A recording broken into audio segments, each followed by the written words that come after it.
Hare Krishna, dear devotees. Welcome back to the GBC SPT page. My name is David Madhavadas, and very happy to have with us today Gourangi Gandharvika Devi Dasi. Welcome, Gourangi.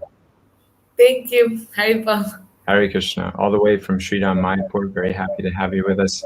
Gourangi, for me, is one of those young people that really inspired me to appreciate the potential of those that are born into the movement. In my little community here in Ypsilanti, Michigan, we didn't have many people who were coming up through the movement. We had folks joining in their later years like myself, but nobody who grew up in Krishna consciousness. And so I'd never really seen the potential of that community, that population. But Gourangi and a few of her friends in Mayapur really tuned me into the potential of those devotees, and I was very inspired to see her service mood. So happy to have you with us today, Gourangi. I'm happy to be here too. I always love to ask people how they joined, but it's a little bit of a funny question for somebody whose parents were forced them to be in the movement from birth. Fortunate like yourself as you are.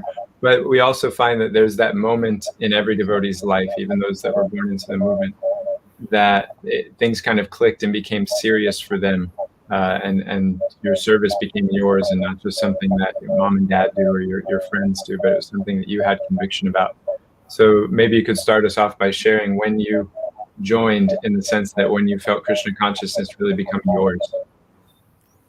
Well, actually, in one of our youth sanghas in Mayapur, we invited His Holiness Jayapataka Swami, and he actually said the same thing, that just because many of us, were born in ISKCON, it doesn't mean that, we still have to make that decision and actually join and make it our choice. So yeah, that made me really think, because till that point, I never could pinpoint, this experience, or it was when I opened, the Bhagavad Gita, then magically, that was the moment.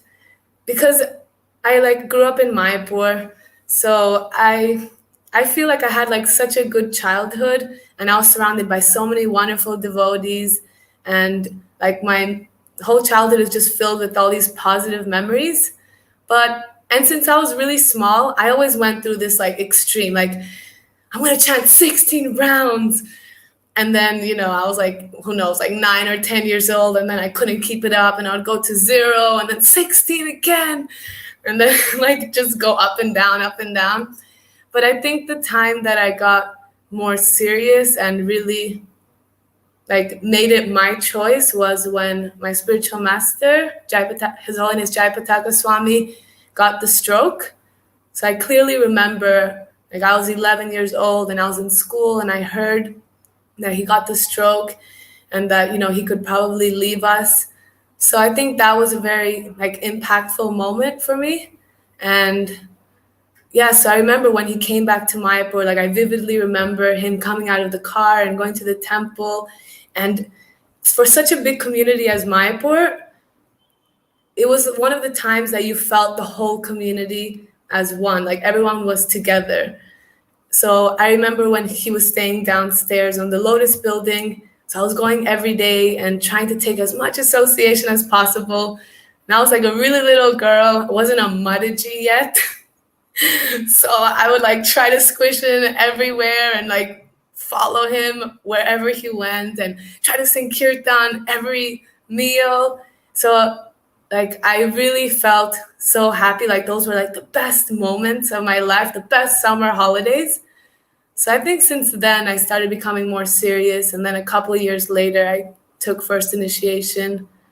So yeah, I think that's what memory comes to my mind when I think of when I actually started becoming more serious. Beautiful. I'm just going to mute you when I'm speaking, because I think there might be an echo for some of the devotees. So we'll try to monitor that. That's a very sweet sharing. And I'm wondering, because you say you grew up in Mayapur, and as you mentioned, that's a very big devotee community, but the biggest on the planet for sure. And how did that feel for you, connecting to so many people? I know my Vrindavani, my wife, she speaks about Mayapur very fondly, but it's a kind of transient place also. People are always coming and going. So what was that experience like as a child? Well, when I think of Mayapur, I mean, for me, it's like the best place in the world. Never before, I would never like to go for holidays because I didn't want to miss out. You leave for a week, you miss out on a festival. Like there's always something going on. So I really love it that like I think we celebrate pretty much every single festival in the Vaishnav calendar. But yeah, I mean, as I was growing up, there's so many times that many of my friends have left Mayapur. But I mean, for me, there's still a few devotees that make this Mayapur Dham. Like for me, it's like His Holiness Jayapataka Goswami or Jananivas Prabhu, Pankajanghri Prabhu. So for me, they're the heart of Mayapur. So even if my friends may have gone somewhere, may have left, I still felt like this was home. And yeah, but Would you like to share something about Pankajanghri Prabhu? Of course, he recently departed, and it was very sad for all of us. But especially as someone who's spent her whole life in Mayapur, I'm sure you have some memories and deep appreciations for him. So would you like to share something about him? Yes. Well, when Pankajanghri Prabhu left, this was also one of the most impactful times for our community. Even though it was COVID, you just saw everybody loved him so much, and he's really the heart of Mayapur. But as I have so many cool memories with Jananivas Prabhu and Pankajanghri Prabhu. He was always so encouraging for us to chant our rounds. Every time he would see me chant, he would give me a thumbs up and say, "Keep going," or parikrams. I remember our friends, also Vrindavani, we used to do parikrams for the Mayapur Chandras in Kartik time, and Jananivas Prabhu and Pankajanghri Prabhu were they're our gurus. We're always behind them, and we want them to see our dramas and be there, and we love them so much. And I remember we did this drama of Nrsingadev, Chankazi, and so suddenly Pankajanghri Prabhu was seeing, girls roaring like Nrsingadev, screaming like Chankazi, and so I remember that time he crawled away when Nrsingadev came. He crawled away from the crowd, and then he said in the class, "Oh, nowadays I see that our young girls are becoming, very ferocious." So memories like that. Or I remember we had it was a birthday party, and Jananivas Prabhu and Pankajanghri Prabhu were invited. They would go to everything. They were so approachable. And at one point they started getting flower garlands, and they were throwing at us, and they were saying "Okay, so this is the Brahmastra from Kurukshetra," and hitting us. And it was we're having a flower fight. And I think in Srimad Bhagavatam or somewhere I've heard that these pure devotees, they show their innocence, they're not childish. What is that word? This naive, Childlike nature. Yeah, this childlike nature. So it was just so fun, just always being around Pankajanghri Prabhu, and he was always dancing. I mean, I think him and Chandramauli Swami, to me, they're the best ISKCON dancers out there. And yeah, I remember once I was walking from my house, and Pankajanghri Prabhu saw me, and we get all nervous because I always say the wrong thing when you're in front of pure devotees. So I remember him saying, "Okay, I'm going to Russian class now. What should I speak about?" And I'm and then I was okay, and then he told me, he's "You're really intelligent, so what should I talk about?" So I remember at that point, I was thinking, "Oh my God, I have to say something cool." So then I was you can speak about, it was something about the churning of the milk ocean. how we shouldn't be greedy. Like, I don't know, I just said whatever popped in my head. Anyway, so just like these little interactions, like it really made like such a difference for all of us. And, like part of my like reason of why I love Mayapur so much is because they always engaged us in their deity service here in Mayapur. Like even if you're little kids or you're old, like doesn't matter. Like you can always do service. And yeah, like every festival, they're Mayapur. Like Janayas Prabhu and Pankajanghri Prabhu are the hearts of Mayapur.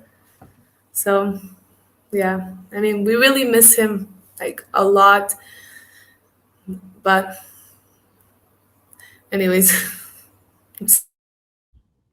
Yeah, I'm getting misty-eyed just hearing you, so I don't want to push you further. Otherwise, your makeup will start to run. What about, that was beautiful to hear, and it's a nice segue for what I want to speak to you about now, which is your service that you're kind of becoming famous for, which is helping people engage children in Krishna consciousness. And when I hear you speak, you're like a Haribol Bhakta, you're just like fired up, which is not so, so common within the Gurukuli community. There's many devotees in that community who are excited about Krishna consciousness, but it's not in that like energetic way. You just have a very infectious enthusiasm for the basics of Krishna consciousness. And I've been around you and I've felt that myself.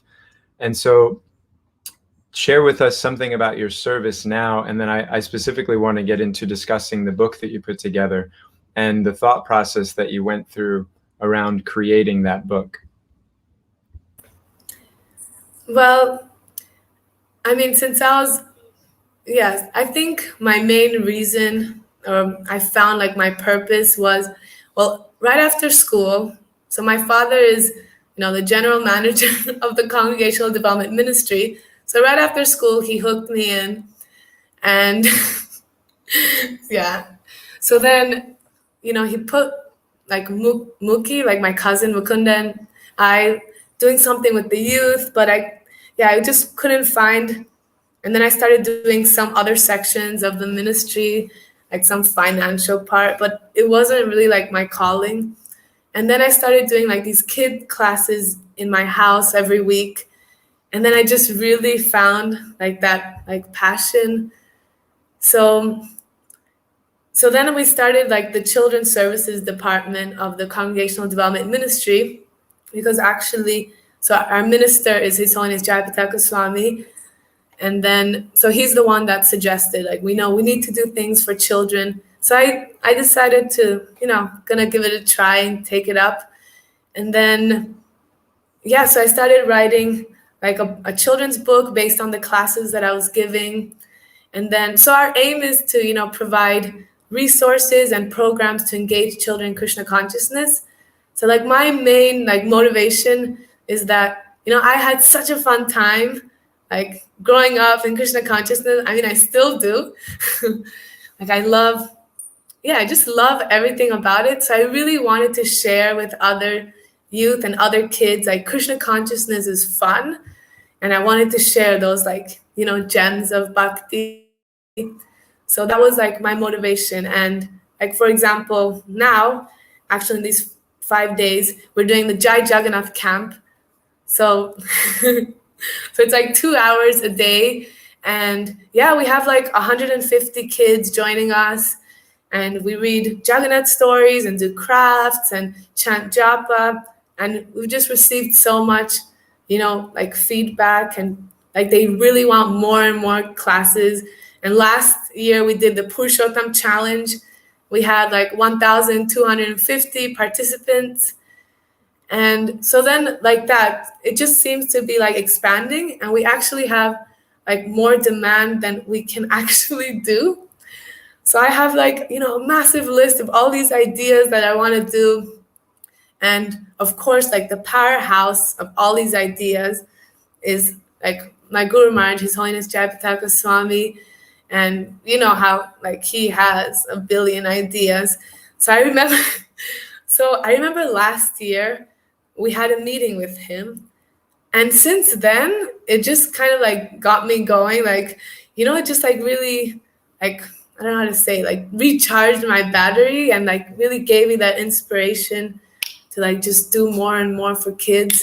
And I think, yeah, because of his blessings and of the devotees' blessings and Srila Prabhupada, that, we're growing more and more. And yeah, I hope that we can be like, that we can help children, be engaged in Krishna consciousness through different programs.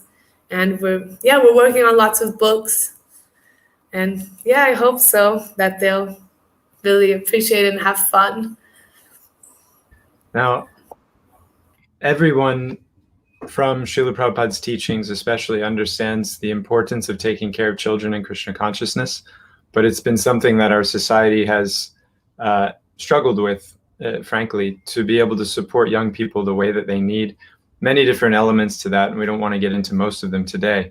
But on the ground, when you're relating with a child, what do you find to be the most important things that help that young person feel excited like you are about Krishna consciousness? Or put another way, what advice would you give to devotees, either parents or young people like yourself that want to support children coming in and having a great experience in bhakti? What advice would you give to such people? What are the kind of keys to that an exciting, happy experience for a child? Well, I mean, my experience with like kids that I've taught here is that their kids are actually very easy to please. Like in our sanghas, like we're doing over Zoom, I don't really feel like we do much. Like they volunteer, they chant japa, they read the story, they do the crap, like they're doing everything. I just really think that we have to show kids, or we have to be happy, like show that like this Krishna consciousness movement is something enjoyable, it's something fun. And I think many times maybe we try to like, push children to like sit in Bhagavatam class or like, but I mean, honestly, like myself, it sometimes, even now, it's hard for me to understand like all classes as an adult. So how can we like expect all the kids to like, have the best time ever?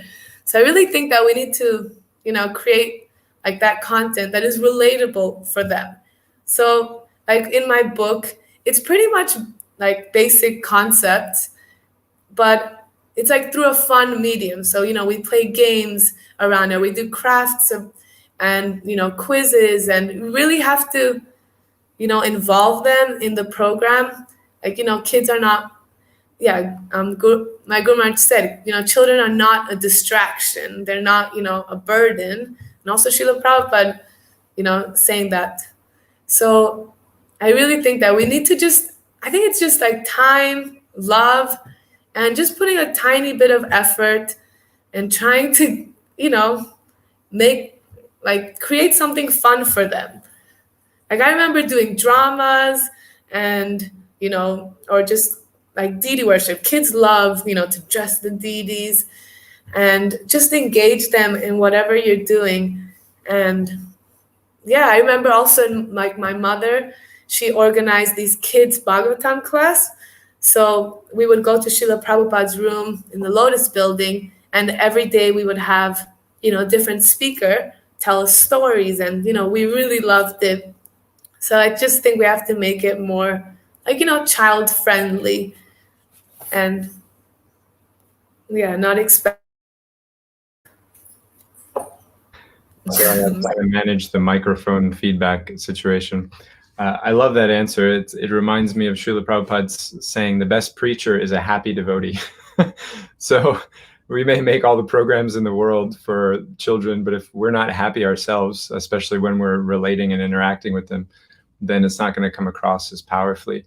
Now, we mentioned your book a few times, and I'd like you to talk about that now, because you're only a very young 20-something, and you've already written a book, and you're taken on a segment of a ministry, and you have now hundreds of children that you're taking care of with programming, and they're happy and they want more of it.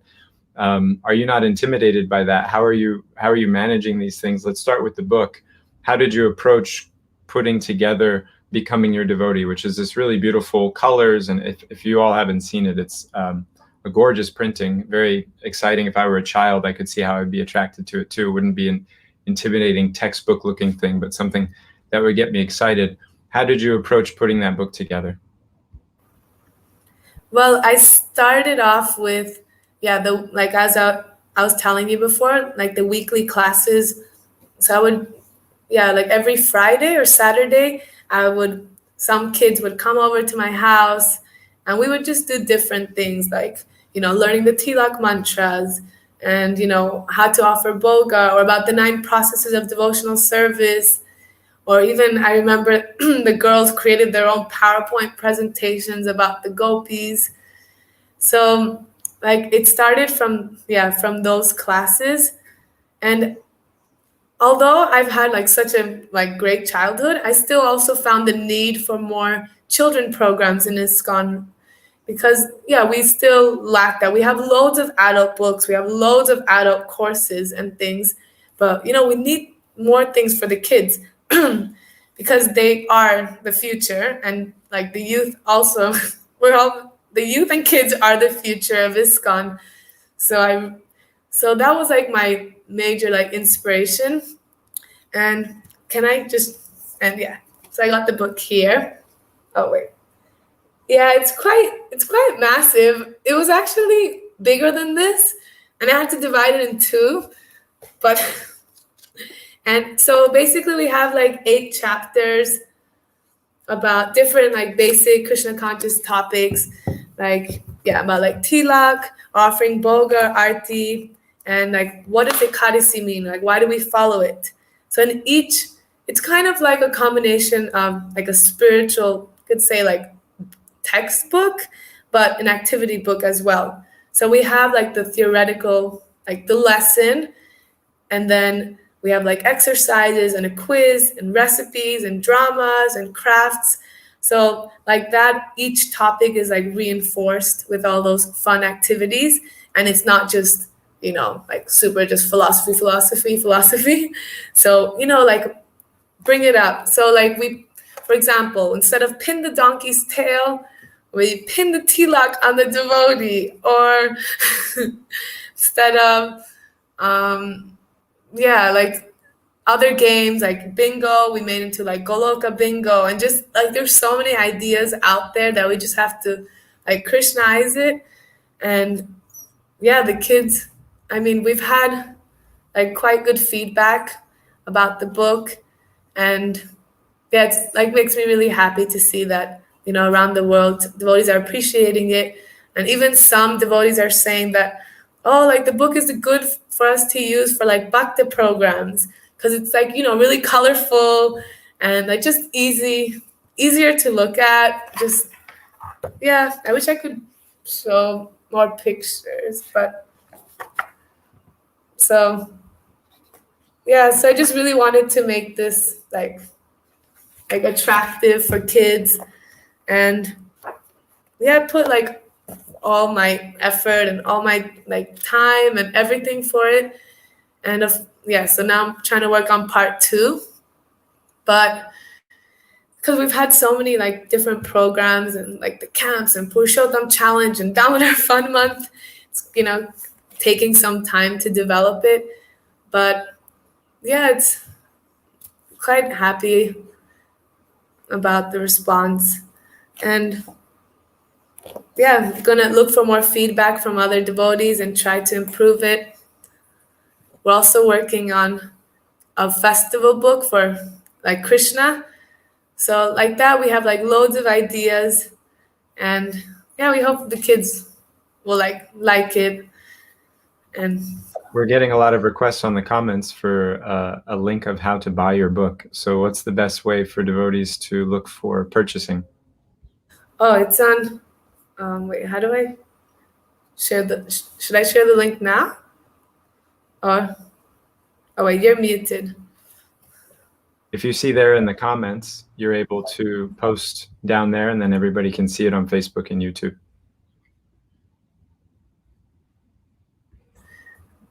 Yeah, okay.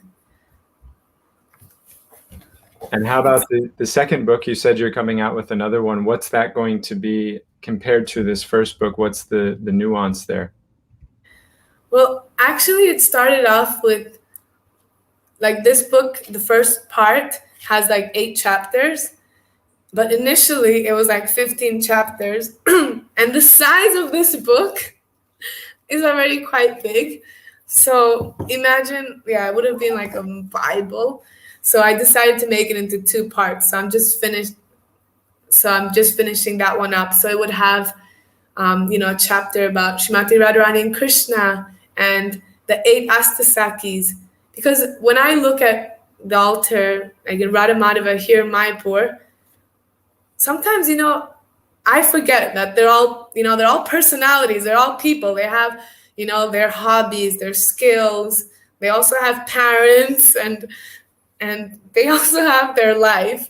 So like that, it really brings everyone to life when we learn more about them.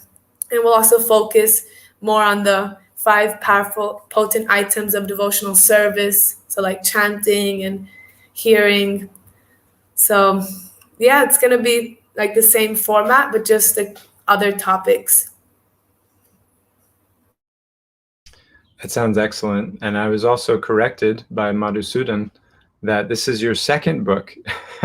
And your first book is actually Our Future Hope, which is another book through the Congregational Development Ministry. So maybe you can share something about what your first book was framed around. Well, this book, Our Future Hope, is mostly a compilation of articles. So it has like 20 articles from different renowned like ISKCON educators, like Arudha Mataji, Urmila Mataji, Burijan Prabhu. And so, yeah, I wouldn't really say it's my book, but I just helped, put it together. We did write some articles, but yeah, it's a good tip and guide for parents and educators on like to raise their children in Krishna consciousness. Like this Becoming Your Devotee is for kids. So it's more like, modules, like the kids can do it themselves. Like they have the activity book, and Our Future Hope will be for like parents and teachers. So that's like the audience. Excellent. Got it. Now it feels like the right time to ask you a question, another question I always like to ask young people, which is, who is Srila Prabhupada to you? We know him as the founder Acharya of the institution, and we hear many glories in that direction, but it's always nice to hear devotees' personal convictions about Srila Prabhupada and their relationship with him. So who is Srila Prabhupada to you? Well, to me, the 2 words that come to my head is that Srila Prabhupada's my savior and he's like my shelter. So yeah, I think I just keep saying the same thing. I hope that like I really appreciate like the beauty of trying to be a devotee of Krishna. Like we have kirtans, we have parikrams, we have temples. Everywhere we go, we have a family, and it's just the best life ever. So just when I think like, Yadi Prabhupada na hoito, what would my life be if Srila Prabhupada didn't go out to the West? Or I just see blank. Like I don't see anything. I just can't imagine what it would be like. And I'm just always like feel very grateful and indebted to Srila Prabhupada for everything that he has given us. Like he gave us everything in just 12 years, which is not possible. I remember speaking to Vrindavani, and she was saying how like even just analyzing his literary like accomplishments, it's not possible for like a human to write like more than 50 books in like 10 years. And he didn't just do that. Srila Prabhupada pretty much changed, like he taught a whole lifestyle, how to cook, how to clean, like how to live, how to be just everything. So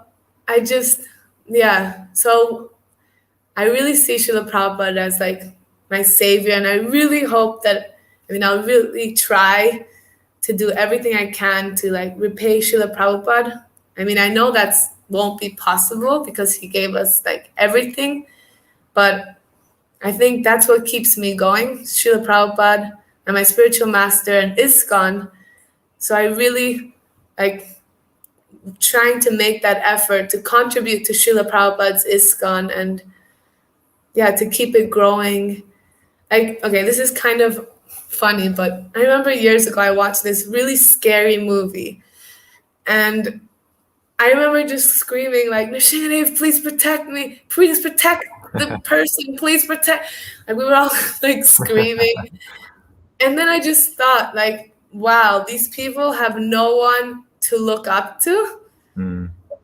So I don't know, that just kind of gave me an assurance. Okay, I never watched a scary movie again, but just really gave me that assurance that, no matter what happens in the world, no matter how scared I'll be, just anything can happen. And I know that Srila Prabhupada is there with me. I know that, we have the holy name. Like, this is not it, that we have, we have him, we have ISKCON. So just, it's like really reassuring and just, like my shelter. Very sweet. Thank you for sharing. Now I'd like to, it feels like the right time to close things. So I'd like to give you the chance to say something to the old people.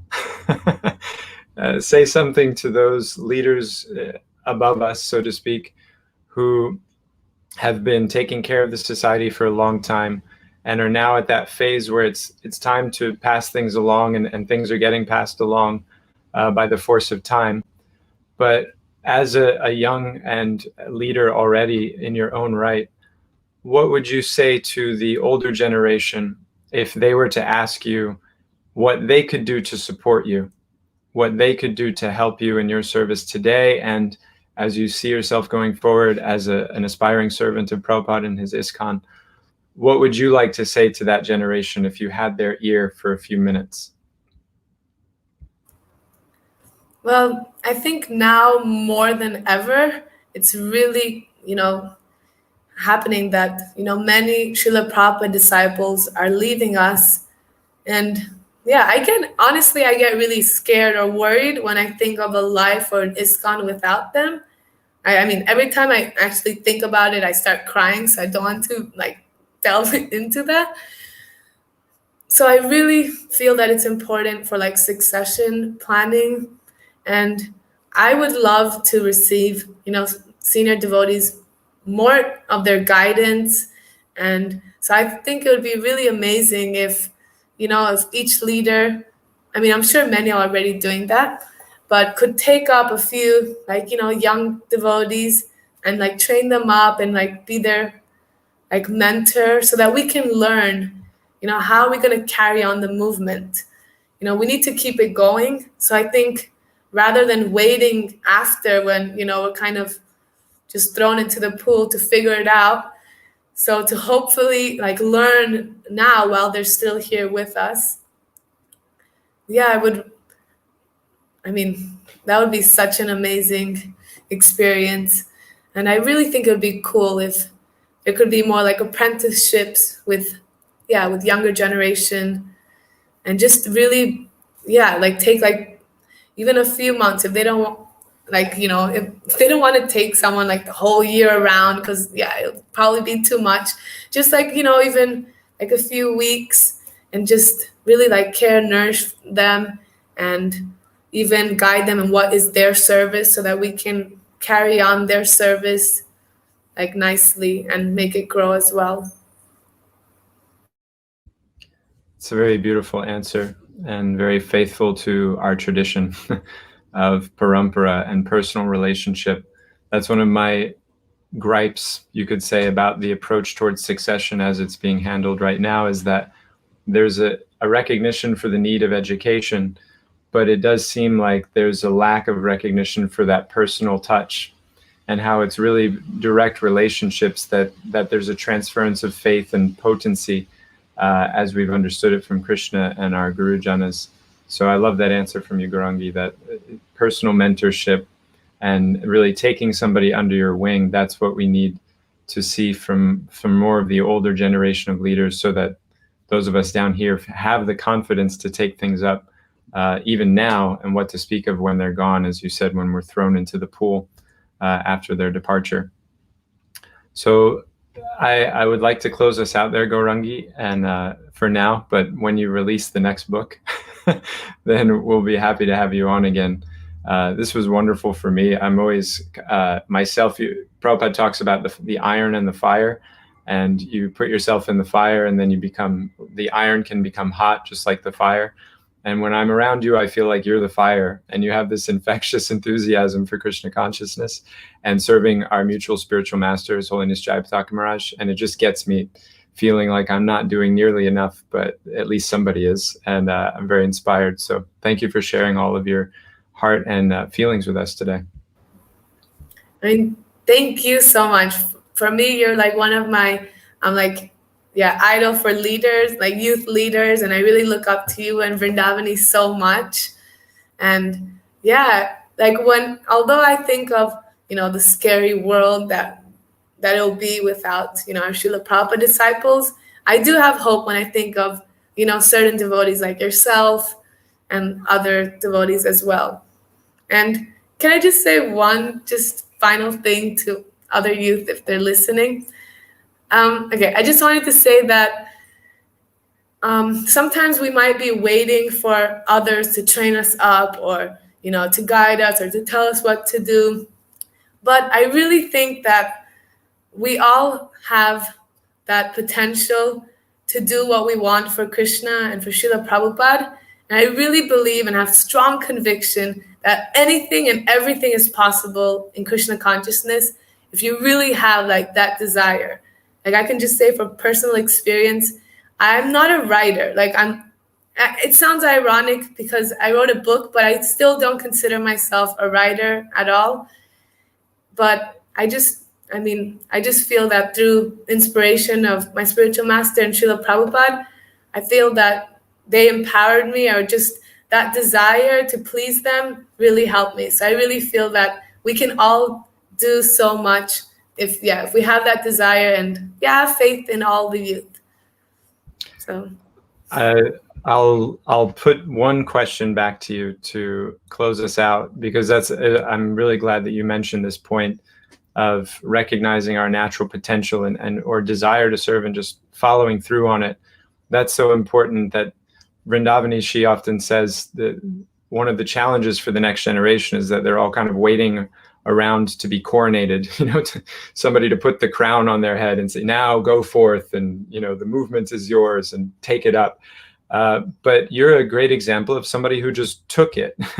You took advantage of the service that's there to be had, and there's much service there to be had, many capable young people, but we don't see that adoption of the responsibility yet. And part of that is a succession problem, a failing of the leadership to create a culture and a kind of natural momentum for the young people. But then part of it is the young people's own lethargy and laziness and entitlement and bad attitudes, misunderstandings about Krishna consciousness. So say a little more about that. How did you overcome that inertia of youth inside of yourself to be able to take on the responsibility of running a segment of a ministry, writing a book, organizing camps, taking care of children is such a headache. Everyone knows it. So how did you overcome that lethargy of youth to take up responsibility? Well, I remember waiting around in that phase, the leaders should, train us up. They should, do this and they should do that. And then it just came, that we need to take up that responsibility. I can't just sit down at home and, expect a leader to knock on my door and, ask me, do you want to be, part of the ministry? So so I really think that we need to make that our part. And I think that once you start doing things just little by little, you'll start growing. And then you'll see that, leaders will, they will support you, or then you'll have something to talk to them about. Rather than just showing up with, an idea, which is really nice, being like, this is what I'm doing. And they are very approachable. Like I remember when I came out with this book in ILS, so many, Maharajas and senior devotees, were asking about the book and were looking at it. And so I really think we need to do our part. I do get it that for some people it is, difficult, like you need those around you. So I think you should have like your own little support group, but not like just wait for, responsibility to be just given to you. We have to act responsible as well. And my father told me, because some people say, my spiritual master, our spiritual master has so many disciples. So my dad always told me, that he loves preaching. So if you want to speak to your guru, you do what they love. So he's like, and then he'll want to speak to you. So then I remember just taking that on. So just that kind of gave me a momentum. And I really believe that, because so many times, Guru Maharaj has written to me letters and asked about this program and that program. So then that keeps me going. So we really need to make that first step as well. What a brilliant answer. And that's been my experience too. There's a saying in the West, you have some skin in the game. You've made some sacrifice and put out some of your own effort and shown some sense of investment. And then those who are also invested, they recognize that. And even if they're senior and far advanced, etc., when they see somebody else who's taken up a little bit of responsibility for Prabhupada, then there's a mutual appreciation, and there's a way to have a conversation. Even as a young girl and an old sannyasi, there's something now to connect about beyond just Hari Bol, because you're offering your heart at the service of Srila Prabhupada and Mahaprabhu's mission. So brilliant answer, Gourangi. Thank you. So again, we'll close out here. Thank you so much, dear devotees. Thank you, Gourangi, for coming on and sharing your fire of service, attitude, and inspiration and faith with all of us. And we look forward to having you back again soon. Thank you so much. I love being with you. Haribol. Thank you, everyone, for joining on the page. And actually, just in a few minutes, we're going to be back with you for hearing glorifications of Verkeshwar Pandit on his disappearance day from His Grace Madhavananda Prabhu. So stick with us if you want to hear some beautiful katha and glorification of a great Vaishnav. Thank you again, Gourangi. And as always, keep track of the page. We're always trying to bring inspiring leaders, young and old, for you all to hear from, to feel inspired in your own service. Srila Prabhupada ki jai.